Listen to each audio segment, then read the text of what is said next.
Welcome to another episode of Confessions of a Modern Artist. I am your host, Luke Wynn. My confession for today, I keep forgetting to tell y'all about me. This is my confessional. This is my confessional. This is my confessional. This is my confessional. This is my confessional. First of all, how are you guys doing today? I hope you guys are doing good. I hope you guys are locked in with us and you're linked in and you've been talking to us in the chat. You've been talking to us on Discord, on Instagram, TikTok. We're here for you guys, man. We're just a resource. And I hope that you guys can get life through this podcast. And I hope it's encouraging, entertaining. And we're only on episode 7, so bear with me if you don't like it yet. So, I don't know. I keep forgetting, you guys. So I'm weird. So I'll be talking about something and then I go a totally different direction than what I was thinking. Sometimes, I'm not going to lie, I'll start talking and then I'll forget about what the whole point of the conversation was. So then halfway through the conversation, I will create a new reason for why I'm talking. Don't judge me, you guys. But last episode was supposed to be a clever way of like making it into an all about me episode to where I like tell you guys like, oh, I used to think I was a rapper. I used to want to be a football player, but now I'm an artist. Like I thought it was supposed to be like one of those and it turned into something totally different and I'm not mad at it. But that means I get to still explain to you guys who I am, what brought me here to being a modern artist, what my definition of a modern artist is. And yeah, let's get started because I'm going to forget exactly what I just said. Okay, so modern artist. To me, in my opinion, a modern artist is someone who has a craft that they work at and they're excelling at. But in order to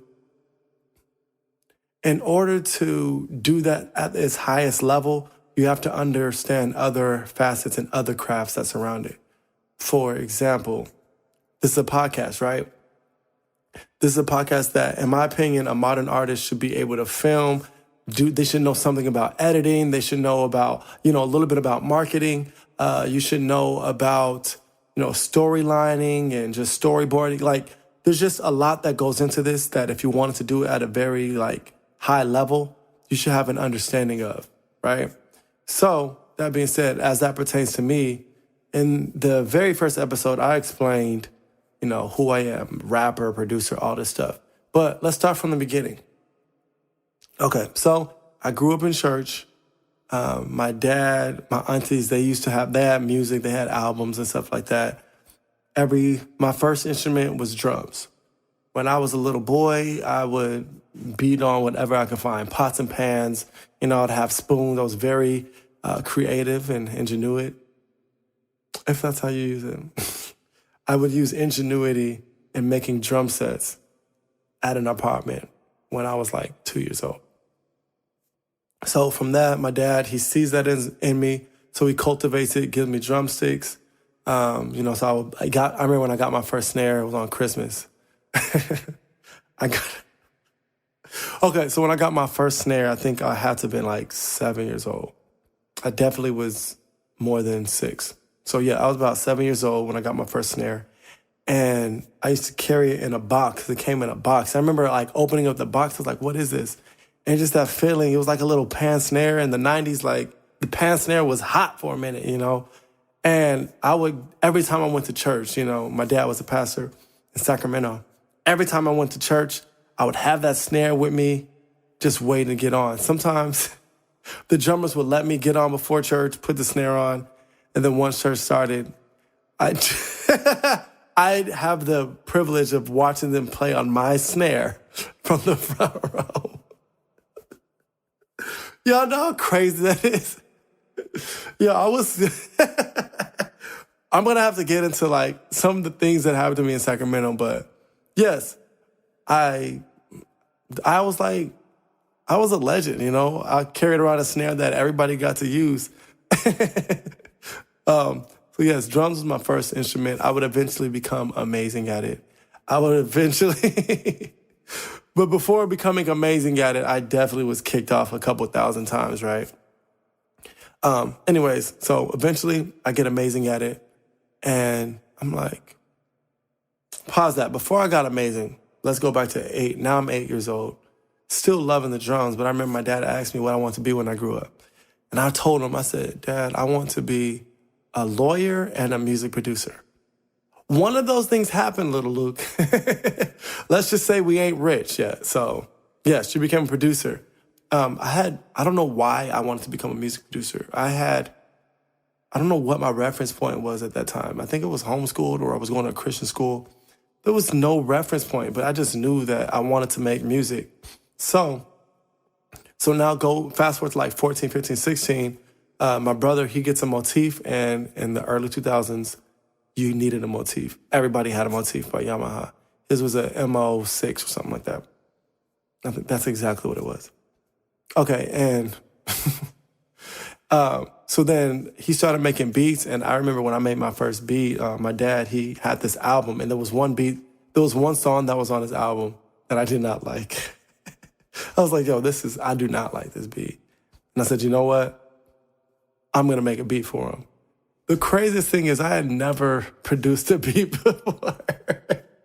Never in my life had I like really sat down and tried to make a beat. But I was like, I just remember like learning the chords for that song and making something that I felt was amazing. It's so weird. I was like 14. Who did I think I was? So I made this dope beat on the motif. And back then you need like a flash drive in order to save your beats. We didn't have one. But what we did have, and this was like 2005, 6, 7, somewhere around there.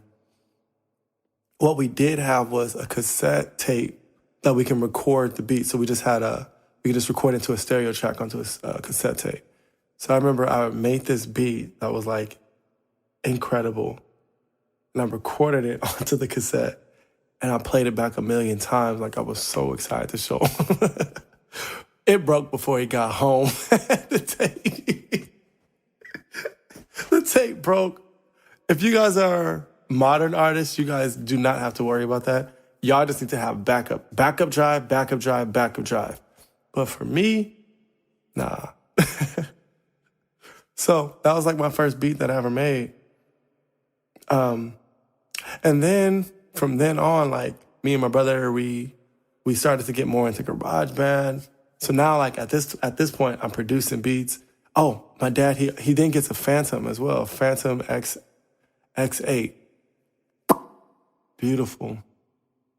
So I would try to make beats on there, but then my dad, he also had a computer, and that's where I discovered GarageBand.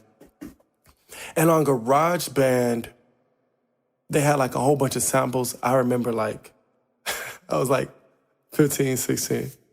I made like 20. I made like 20 beats, and I like had a full album. I was writing lyrics to everything. I remember showing my dad some of the beats. I was like, yo, check these out, Dad. My dad has always pushed me. I said, what do you think? He said, these are good. Did you play it? I said, they're samples. He said, oh, it doesn't count then. So then I had to go back into my bag.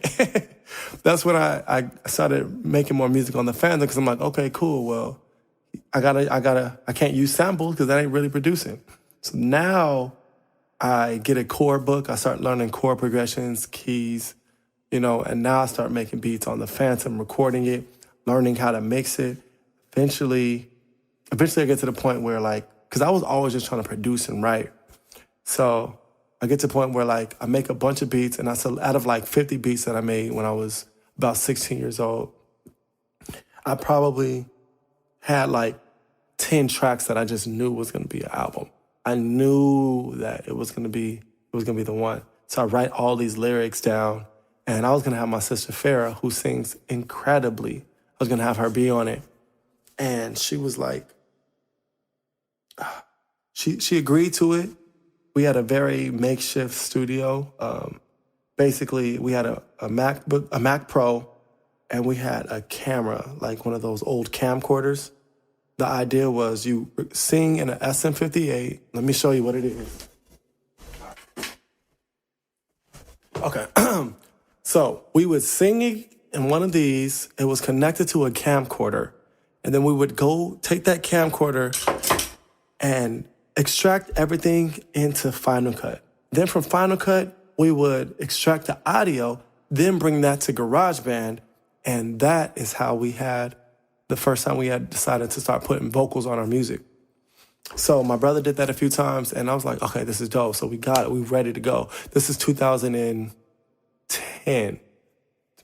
No, 2009 is when he first did something. So then I started writing, knowing, okay, cool. Come springtime, like once I'm finished with all these beats, and finished writing all these lyrics, like I'm just gonna have it at the fair. I'm gonna show her how to sing and all that stuff. We're gonna be good to go.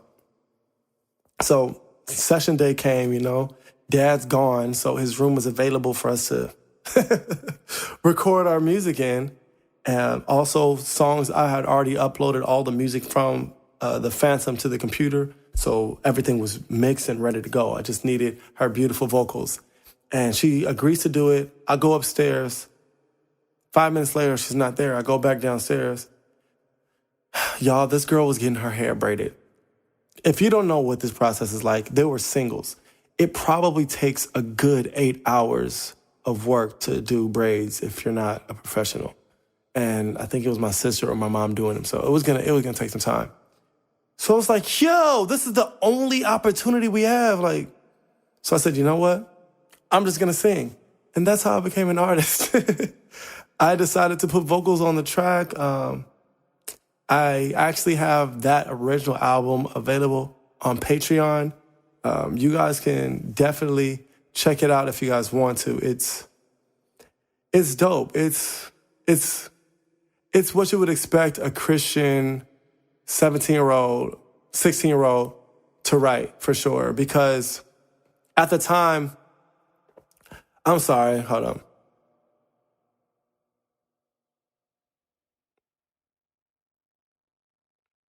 Anyways, this is exactly what you would expect a 17-year-old to write, because at the time, growing up in church, your reference point for music is all Bible, it's all gospel, right? So everything that you see is like, okay, you're regurgitating a lot. You're regurgitating the word, you're regurgitating the culture. So, it's kind of like this, and it was all singing at that point, right? So it was singing, and then I had like one rap song. At the time, we were really loving like Lecrae's album, Rebel, and we loved The Truth. But it was mainly singing. So I make this album, 10 songs, and mix the whole thing. And I remember I was so happy about it. And I just remember going to school because I was in college at that time. And showing my friends, I was showing them, I rap, just showing them some of the music. And I guess honestly, if I'm being completely vulnerable, at the time, I guess I was definitely insecure about my faith, right? So going to college, feeling like you're the only Christian there, ain't nobody gonna accept all these gospel songs. But I did have 2 rap songs. One of them was called Jesus Christ is Woe. And yeah, that was me, my first rap. It's on my Patreon. You guys have to listen to it. It's pretty bad. But at the time, this dude was shout out to Vidal, man. He, Vidal Shalom, I think his name is.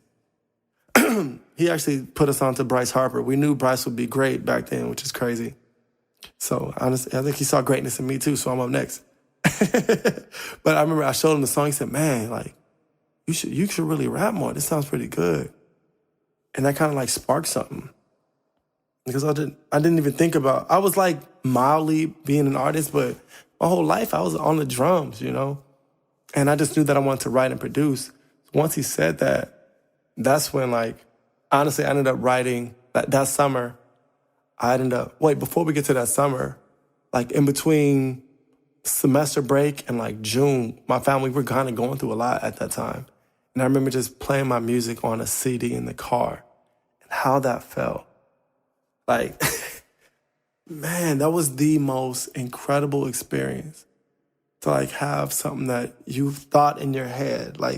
You're just this kid on a keyboard with a notebook, just trying to make some music that you loved, trying to make some music that you felt could impact others, right?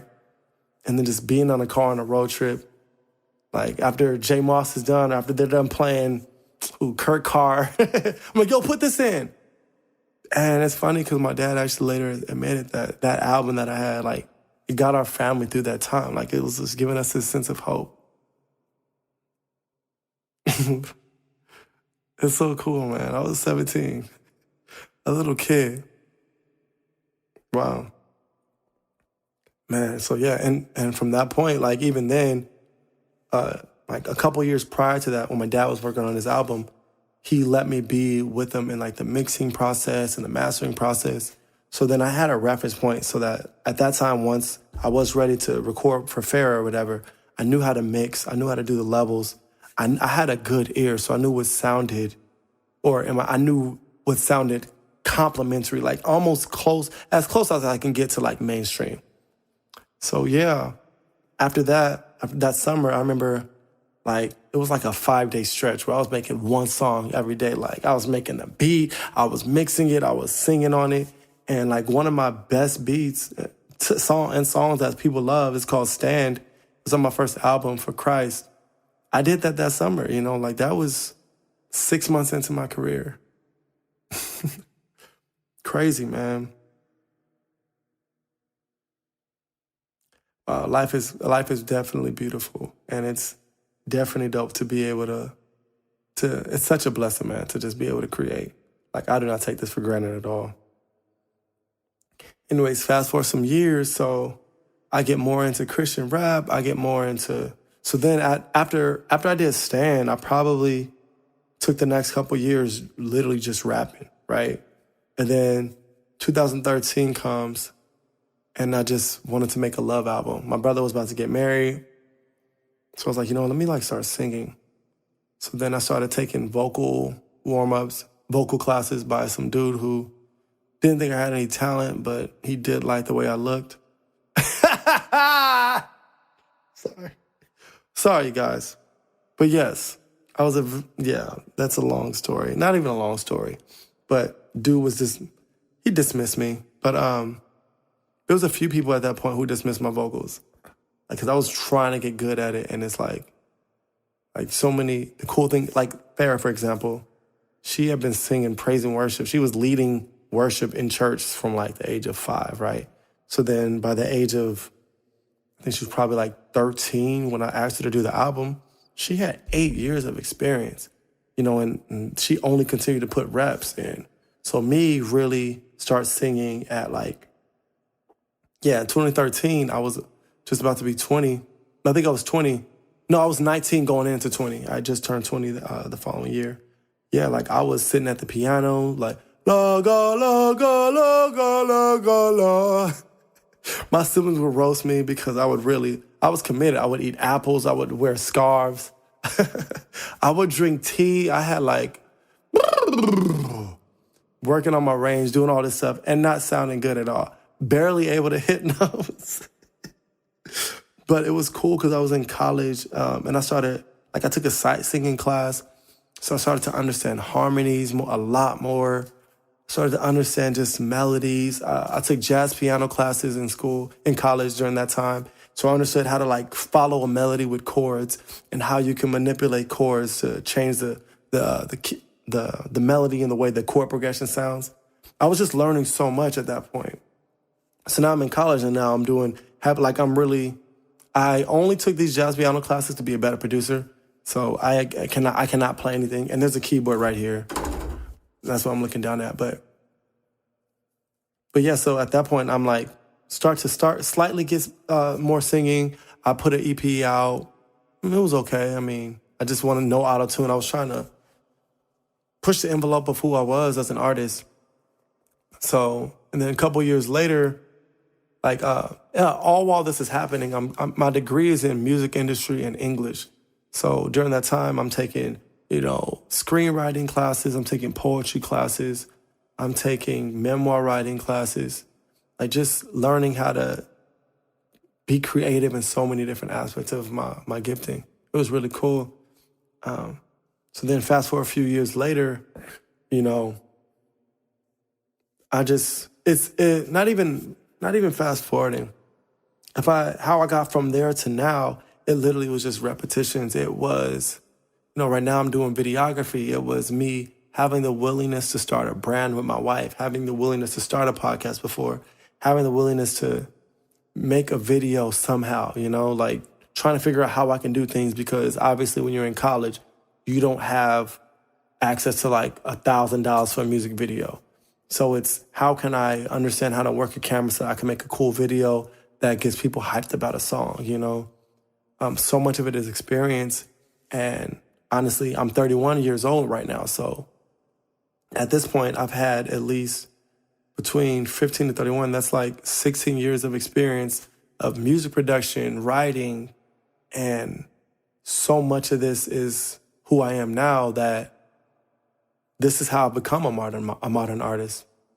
I've become a modern artist because, one, things haven't gone amazing in only one particular way. So I've been forced to diversify myself and diversify my skill set.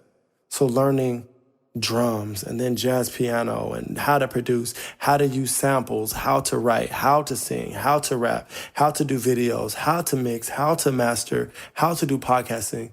I've constantly been, because things haven't just popped off and all of a sudden I'm just forced to only rap, I've had the honor and the privilege of learning so many different skills. And for a lot of artists out there, we're all in the same boat where we spent years working on our craft, and along the way, we've taken on more skills. We've taken on new things. We've taken on new challenges. So my confession for you today is, what I'm asking you is, what's your confession for today?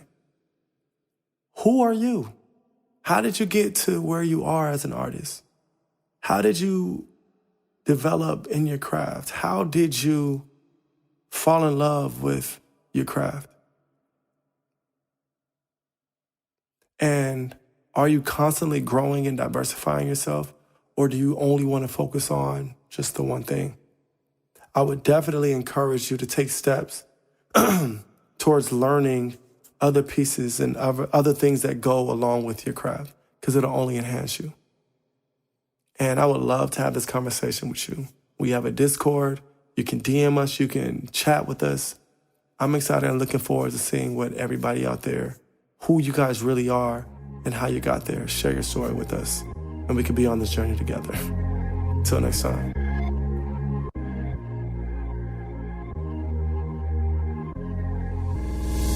Yeah, this is my confessional. This is my confessional. This is my confessional. This is my confessional. This is my confessional.